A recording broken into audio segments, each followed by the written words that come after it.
చెల్లెలింట్రా ఒకరి తర్వాత ఒకరు వస్తున్నారు. పెద్దనాన్న లేవండి, లేవండి పెద్దనాన్న. అదే నువ్వు వెళ్ళిపోమా. వద్దు పెద్దనాన్న, వెళ్ళను పెద్దనాన్న, మిమ్మల్ని వదిలి వెళ్ళను. ఇప్పుడు పులితో పోరాడుతుందా ఏంటి? ఎంత పోరాడినా మరణం తప్పదురా. ఇద్దరిని కలిపి చంపేస్తుంది. అదే రేటంటే ఇలా ఉండాలిరా. ఒకరికి ఇద్దరు బలవుతున్నారు. అదే పులికి ఫుల్ మీల్స్ కాదు సార్, ఫ్యామిలీ ప్యాక్ బిర్యానీ. నువ్వు వెళ్ళు, పెద్దనాన్న వద్దు. నువ్వు వెళ్ళమ్మా.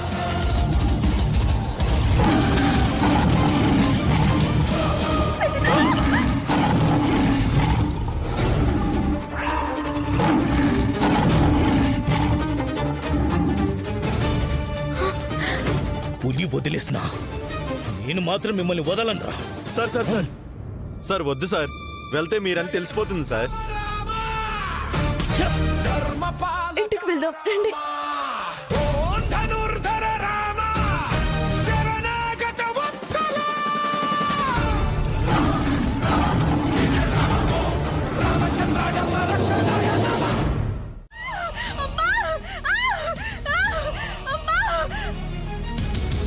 ఓచుకోమ్మా, కొంచెం ఓచుకో.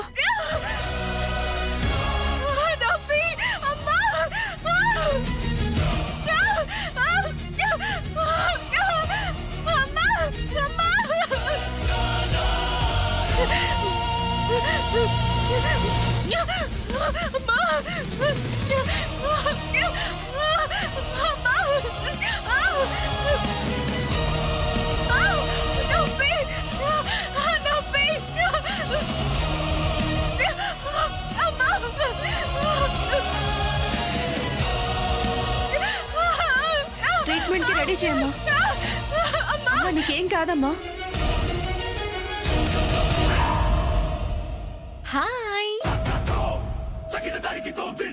కంగారు పడకండి, నాకు ఏ నొప్పి లేదు.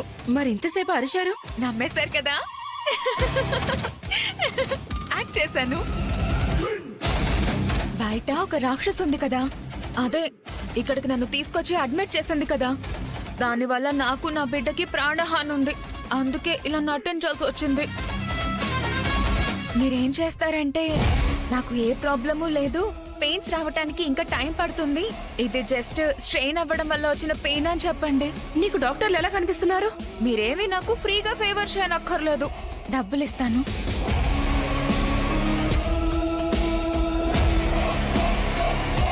పేషెంట్ మొహంలో సంతోషం చూడడమే మా లక్ష్యం. మీరు చెప్పినట్టే చేస్తాం.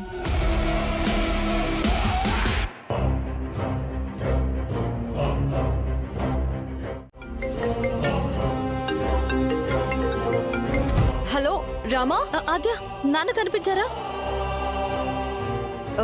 కనిపించారు. పెద్దనాన్న సేఫ్ గా ఉన్నారు రామా. Thank God. నువ్వు టైంకి లొకేషన్ షేర్ చేయడం వల్లే నేను పెదనాన్నని కాపాడగలిగాను. అయ్యో పర్వాలేదు. ఇప్పుడు నాన్న ఫోన్ ఇవ్వు. స్పీకర్ లోనే ఉంది, మాట్లాడు. అమ్మా రామా. నాన్నా, ఎలా ఉన్నావు నాన్న? మీకేం కాలేదు కదా? ప్రాణాలను పణంగా పెట్టి కాపాడుకునే ఇద్దరు కూతుళ్ళు నాకున్నప్పుడు నాకేమవుతుందమ్మా? ఇది మాకు మీరిచ్చిన ధైర్యమే పెదనాన్న. రామా, నువ్వు సడన్ గా హాస్పిటల్ కి ఎందుకు వెళ్ళావు?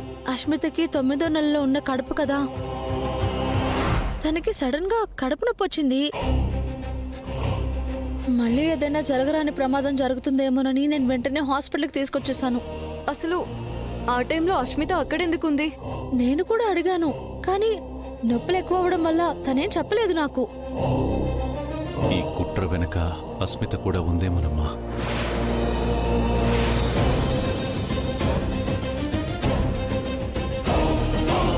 సరేనన్నా, నేను తర్వాత చేస్తాను. మీరు జాగ్రత్తగా ఇంటికి వెళ్ళండి.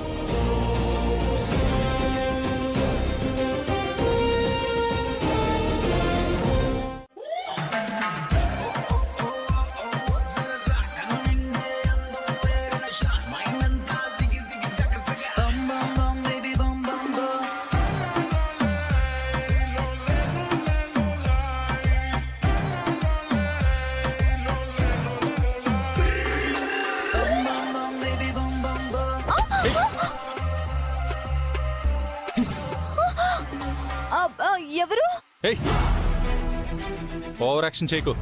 నువ్వేంటి ఇక్కడ?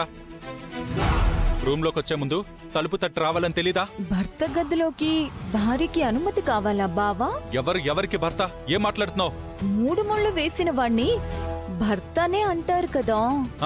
ఆ ముళ్ళు ఎప్పుడో ఊడిపోయాయి గాని మన మధ్య ఏ బంధం లేదు. అదేంటి బావా? ఆ, అడవిలో మన మొదటి రాత్రి కూడా అయిపోయింది కదా. రేపో మాపో వాంతులొచ్చే అవకాశం. నోర్మోయ్, పిచ్చి పిచ్చిగా మాట్లాడుకో. ముందు ఇక్కడి నుంచి వెళ్ళు. నేను కాదు, మనమిద్దరం సరదాగా ఏయ్. షికార్కి వెళ్దాం బావా. ఈసారి గోదారమ్మ సాక్షిగా ఒక్కటవుదామా? 1 లేదు 2 లేదు. బయటికెళ్ళు. ఎవరన్నా చూస్తే తప్పుగా అనుకుంటారు. తప్పే ఉంది. భార్య భర్తలు ఒకే గదిలో ఉండకూడదా ఏంటి? చారు, మర్యాదగా బయటికి వెళ్ళు. రేపు బాబాయ్ గెలిస్తే మనం ఇద్దరం ఒక్కటవుతాం కదా బావా. అప్పుడు మనం ఇద్దరం కలిసి ఆద్యని బయటికి పంపించేద్దాం. అది కల్లో కూడా జరగచ్చారు. నువ్వు ఇలాంటి పిచ్చి పిచ్చి కళ్ళలు కనుకు. ముందు బయటికి వెళ్ళు. అది కాదు బావా, నేను చెప్పేది విను. నువ్వు ఇంకేం చెప్పకు. బయటికి వెళ్ళు. వెళ్ళు. అరే బావా